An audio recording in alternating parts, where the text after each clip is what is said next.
Hello everyone, कैसे हैं आप लोग। आज की इस वीडियो में मैं डिस्कस करने जा रहा हूं जेके टायर कंपनी के क्वार्टरली रिजल्ट के बारे में। कंपनी ने आज के दिन यानी कि 5 नवंबर के दिन अपने सितंबर क्वार्टर का फाइनेंशियल रिजल्ट डिक्लेयर कर दिया है। अगर मैं आपको शॉर्ट में बताऊं तो रिजल्ट काफ़ी ज़्यादा निराशाजनक देखने को मिल रहे हैं। अब आपके सामने है कंपनी का क्वार्टरली रिजल्ट। क्वार्टरली रिजल्ट में सबसे पहले मैं आपको एक चीज़ बता देता हूँ, कंपनी को नेट प्रॉफिट कितने का हुआ है।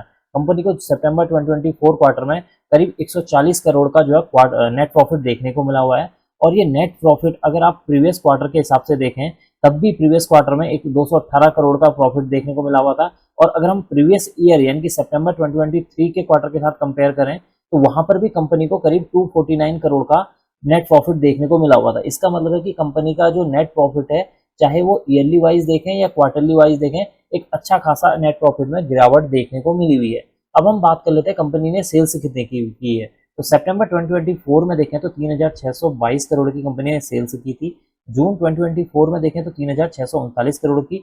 और सितंबर 2023 के साथ कंपेयर करें तो 3898 करोड़ की यहाँ पर सेल्स देखने को मिली हुई है। इसका मतलब है कि कंपनी की जो सेल्स है, चाहे उसमें ईयरली वाइज देखें या क्वार्टरली वाइज देखें, एक अच्छी खासी गिरावट देखने को मिल रही है। अब हम बात कर लेते हैं एक्सपेंसेस, कंपनी ने कितने खर्चे किए हैं इस सेल्स को मेंटेन करने में।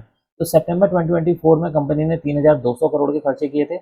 जून के साथ अगर हम कंपेयर करते हैं तो 3139 करोड़ के यहाँ पर खर्चे किए हैं। और सितंबर 2023 में देखें तो 3308 करोड़ के यहाँ पर एक्सपेंसेस देखने को मिले हुए हैं। अब बात कर लेते हैं ऑपरेटिंग प्रॉफिट की। तो यहाँ पर सितंबर 2024 में देखेंगे तो 431 करोड़ का यहाँ पर ऑपरेटिंग प्रॉफिट देखने को मिला हुआ है। जून 2024 में 500 करोड़ का यहाँ पर ऑपरेटिंग प्रॉफिट देखने को मिले हुए हैं।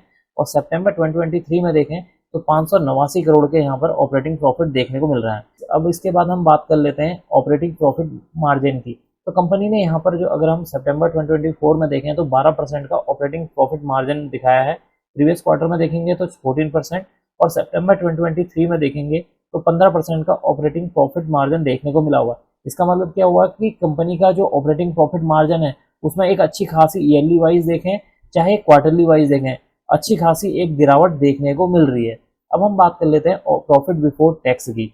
प्रॉफिट बिफोर टैक्स में सबसे पहले यहाँ पर हम सितंबर 2024 में बात करें तो 199 करोड़ का यहाँ पर प्रॉफिट बिफोर टैक्स देखने को मिला हुआ है।